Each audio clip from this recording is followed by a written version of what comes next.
सवालों का जवाब ढूंढने की जरूरत है और उम्मीद की जानी चाहिए कि पुलिसिया जांच में इन तमाम सवालों के जवाब मिल जाएंगे। बहरहाल बड़े खबरों में आगे, सिमडेगा में डाइन बेसाही के आरोप में बुजुर्ग की हत्या कर दी गई। 60 साल की जिरानी कुंडला के घर में घुसकर निर्मम हत्या की गई है। 3 लोगों ने वारदात को अंजाम दिया है। मृतक के बेटे ने आरोप लगाया है कि गैब्रियल अभी और जेम्स टोपनो ने वारदात को अंजाम दिया। तीनों आरोपी फरार हैं। पुलिस आरोपियों की तलाश में जुटी हुई है।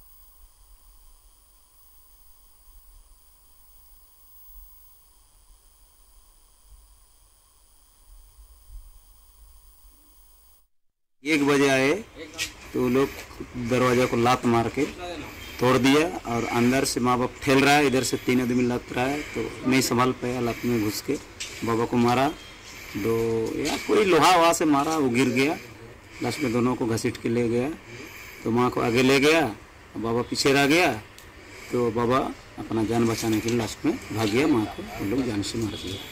मेरा मेन फोन किया, ऐसा ऐसा बात है, रात में दोनों माँ बाप को मारा और रात को तो माँ को तो मर्डर कर दिया। हम तो झरसगढ़ में आते हैं। जेम्स तोपनो, गाब्रियल कांडुलना और अभी तोपनो, कड़ा से कड़ा सजा होना चाहिए और दोबारा ऐसा किसी के साथ ना।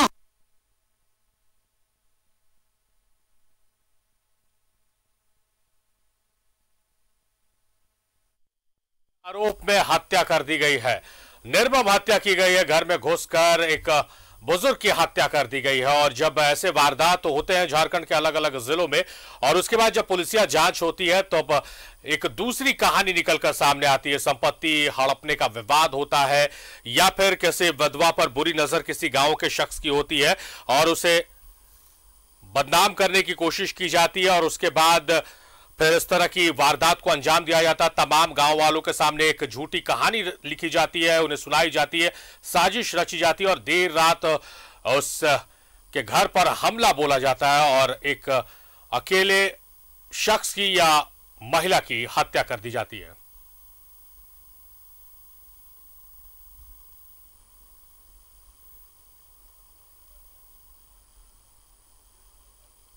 पुलिस प्रशासन लगातार ऐसे मामलों के रोकथाम के लिए जागरूकताएं फैलाती है, लोगों को जागरूक करती है कि डाइन बेसाही नाम की कोई चीज नहीं होती है, सिर्फ ये कल्पना है, लोगों का अंधविश्वास है। लेकिन इसके पीछे की सच्ची कहानी जो ये है कि जमीन विवाद है, किसी की संपत्ति हड़पना, उसके आगे पीछे कोई नहीं है तो डाइन बेसाही बोलकर उसकी हत्या कर दो और उसके बाद उसकी जमीन हड़प लो। अमूमन ये बुजुर्गों के साथ होता है जिनके आगे पीछे कोई नहीं होता है, उनकी हत्या कर दी जाती है कि उनकी जमीन जायदाद को देखने वाला कोई ना हो और उसके बाद फिर उनकी जमीन को आराम से हथिया लिया जाए। या फिर किसी महिला जो विधवा हो गई है या किसी की शादी नहीं हुई है तो उससे बुरी नजर से देखा जाता है और वो जब उन लोगों को जो तथाकथित ठेकेदार बने हुए समाज के वो एंटरटेन नहीं करती है उस पुरुष को, तो उसके बाद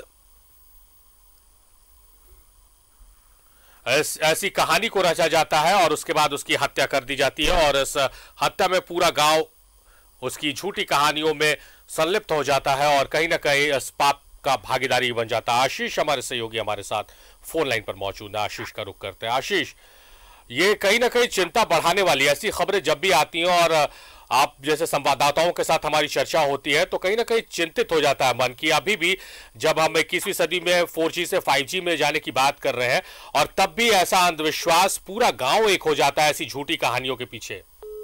जी फारिब, बिल्कुल। देखिए, आज हम आजादी के 75 वर्ष बिताने के बाद आजादी के अमृत महोत्सव मना रहे हैं, 5G की ओर कदम बढ़ा दिए हैं और उसके बाद इस तरह की घटनाओं का आना निश्चित रूप से सोचने को मजबूर करता है कि क्या वाकई ये विकास की जो गति हम दिखा रहे हैं वो सही है।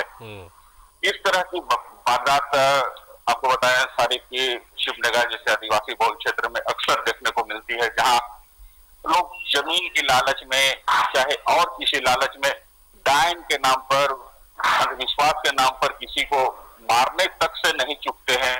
और इस ऐसी घटनाओं में प्रायः देखा जाता है सारी की जो गांव के सबसे पिछले लोग हैं, सबसे गरीब हैं, जो एक बुजुर्ग हैं, उन्हीं को इस तरह से किया जाता है, उनकी हत्या कर दी जाती है और बाद में पता चलता है कि उनकी जमीन को गांव के दबंग लोग दबा लिए। तो निश्चित रूप से एक सोचने वाली बात है।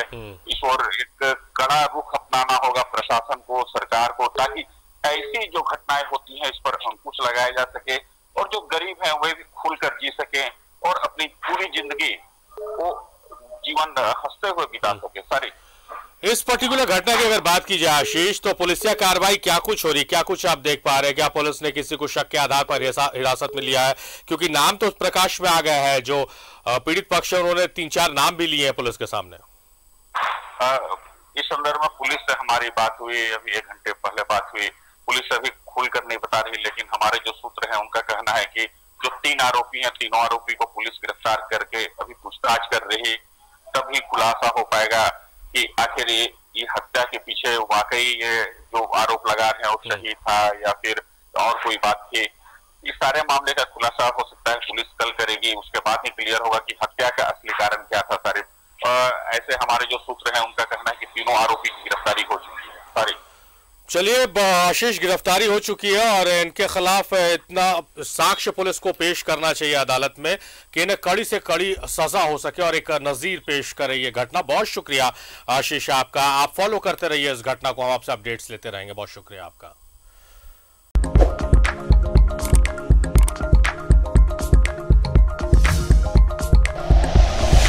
Like and share videos, subscribe करें हमारा चैनल और प्रेस करें बेल आइकॉन। न्यूज़ 11 भारत, सच है तो दिखेगा।